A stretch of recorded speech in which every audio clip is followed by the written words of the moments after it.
not going to waste a lot of your guys' time tonight. I'm not going to sit here like I usually do with a Monday Night Raw review. I'm not going to sit here for 30 minutes and go over TNA because there's no reason for me to do so. There's a few things I do want to say, though, about my reaction to the Final Deletion. Matt Hardy ended up beating Jeff Hardy tonight in the Final Deletion. To me, the main thing that they accomplished here, and this is coming from someone who loves the sport and the profession of wrestling, with Monday Night Raw, all we do is expect greatness because we know they're capable of it, but they never deliver. They always half-ass everything. And Monday Night Raw last night was a clear-cut indication, and I do not want to hear the excuse that, oh, JD, it was the 4th of July. I don't give a shit. I do not give a shit. 4th of July or no 4th of July, WWE has business to attend to. They have business to attend to. There's no off day. It wasn't an off day for WWE. They still had a pay-per-view to build towards. And they took a week off. They got lazy. They wasted a lot of people's time. And they made a lot of people look like idiots, including half of their roster. Tonight with TNA, not only did we have fun, but TNA moved along their storylines and their program.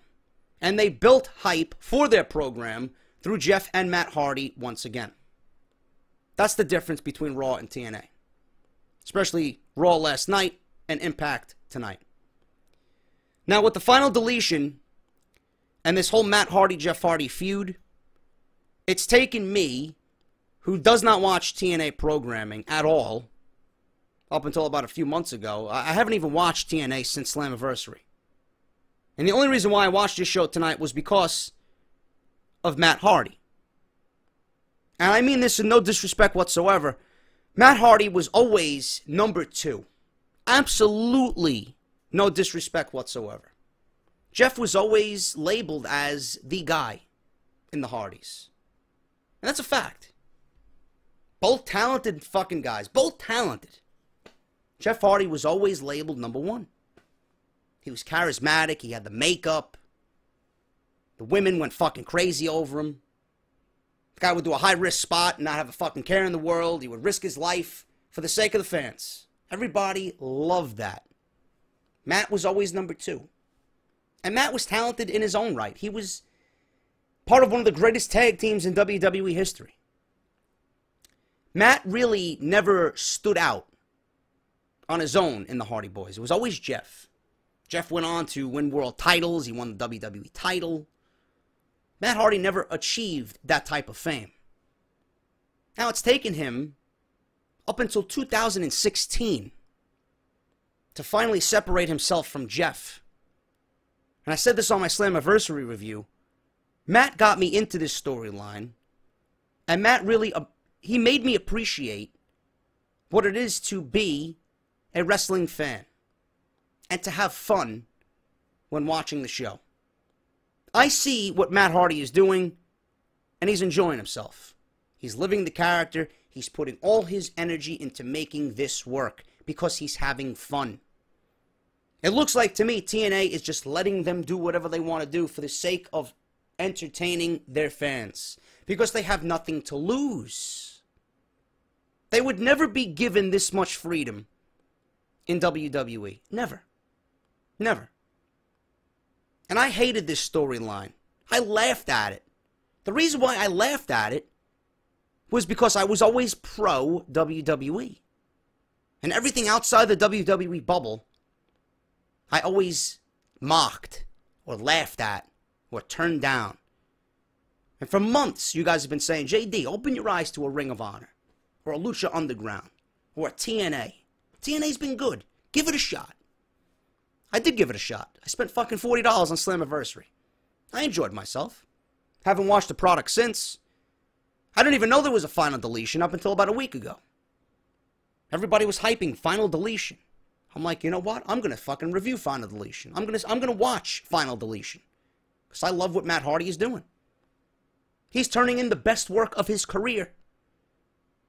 And he's got me, a WWE guy who never watched TNA, to watch TNA. He's got Sasha Banks using a Sister Nero hashtag on Twitter with Bayley. He's hit something great. He's hit a grand slam with this storyline and this character. And I'm watching him, and I'm saying to myself, I'd love to see this on a grand stage. I'd love to see Matt Hardy bring this character to life and succeed on a bigger stage, which I think he eventually will. I think both Matt and Jeff will end up back in WWE. I don't think they'll be given creative freedom like they're given now, but I'd love to see him take this to a grander stage and succeed even more so. Succeed even more so than Jeff if they go back to WWE. Because the work he's done has been phenomenal. You got to appreciate it.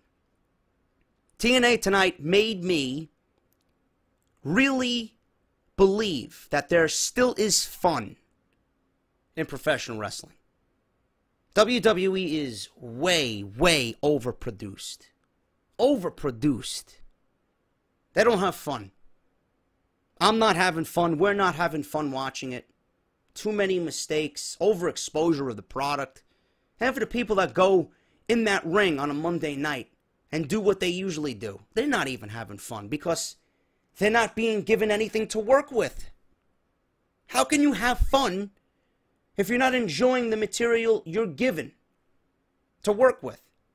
There's no way those guys are having fun. There's no way. You're on the grandest stage in the world of professional wrestling, and you're coming out dressed as fucking George Washington on Independence Day. You're not having fun. WWE, there's no time for fun. I said this yesterday. There's no time for fun and games. At least with TNA, it's acceptable. There's not a lot of eyes on TNA. They can do what they want. They could do this type of thing and have this type of match and get away with it. And make it feel special. And make it worth your while. WWE can't do such things. They don't have the liberty of doing such things.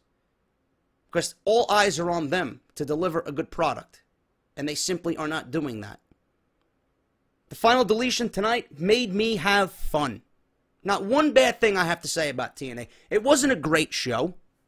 It never is, because I am not familiar with the product. I recognize talent.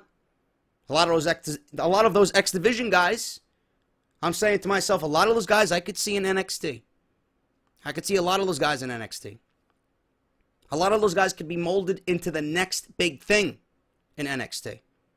And I typically don't like matches like that because they're nothing but spot fests. You have 6, 7, 8 guys in a match, it gets crazy. It's tough to follow. But it was an enjoyable match.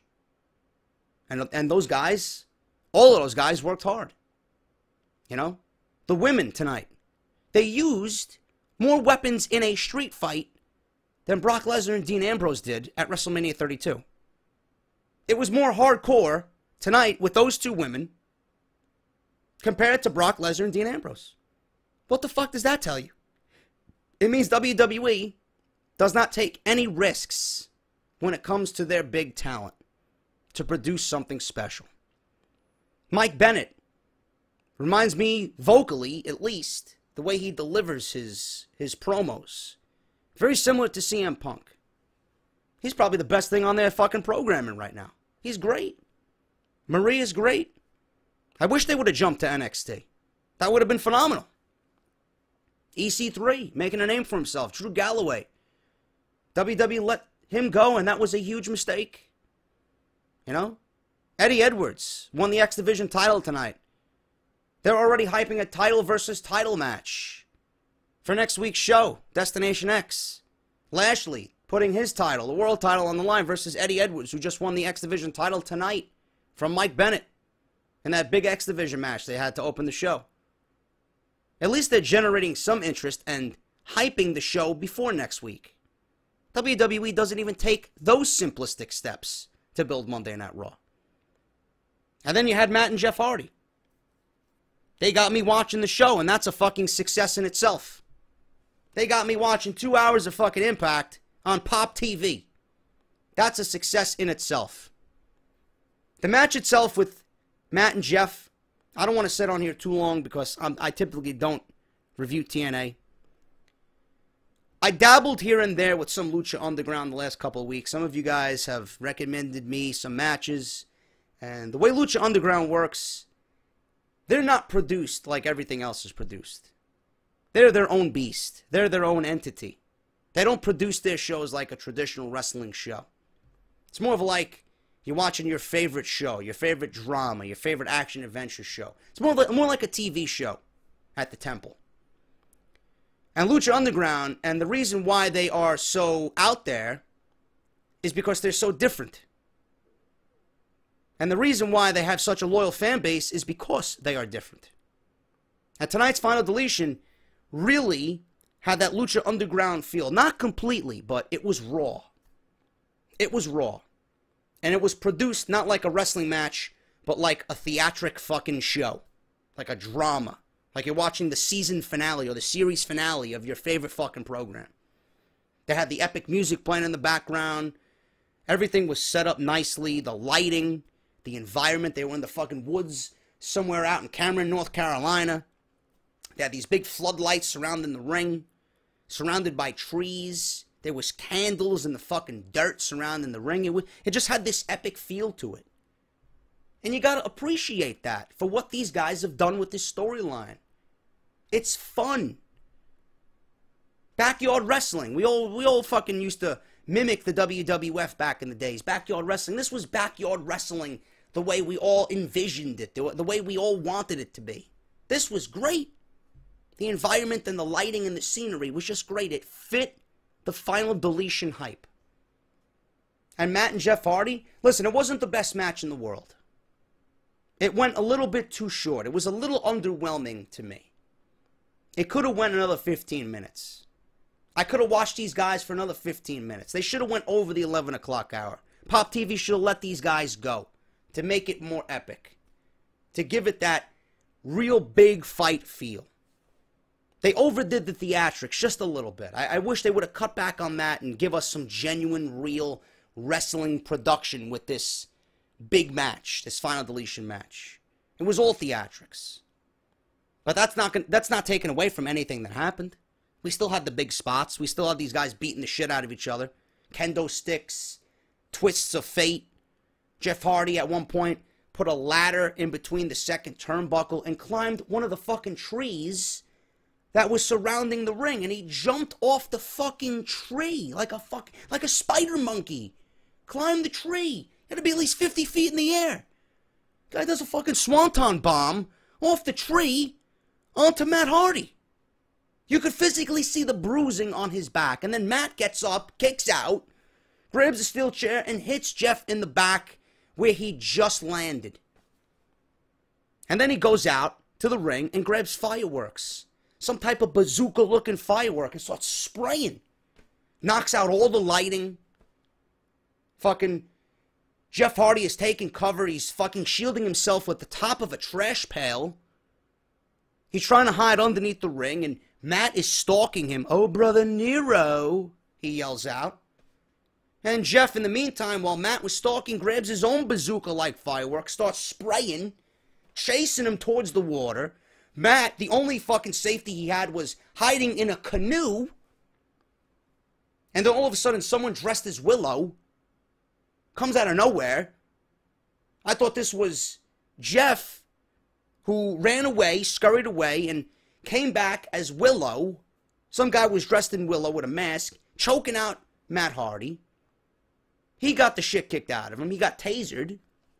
Matt pins him. 1, 2, 3. We think the match is over. He unmasks this Willow guy. It ends up being Senor Benjamin.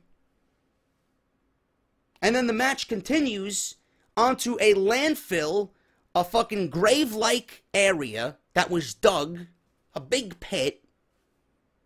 And there's a logo of Matt Hardy, carved in wood, this huge logo, atop this pit. And behind the logo is a ladder. Matt's laying on the ground. Matt's laying in the dirt. Jeff is about to do a swanton bomb off this huge structure.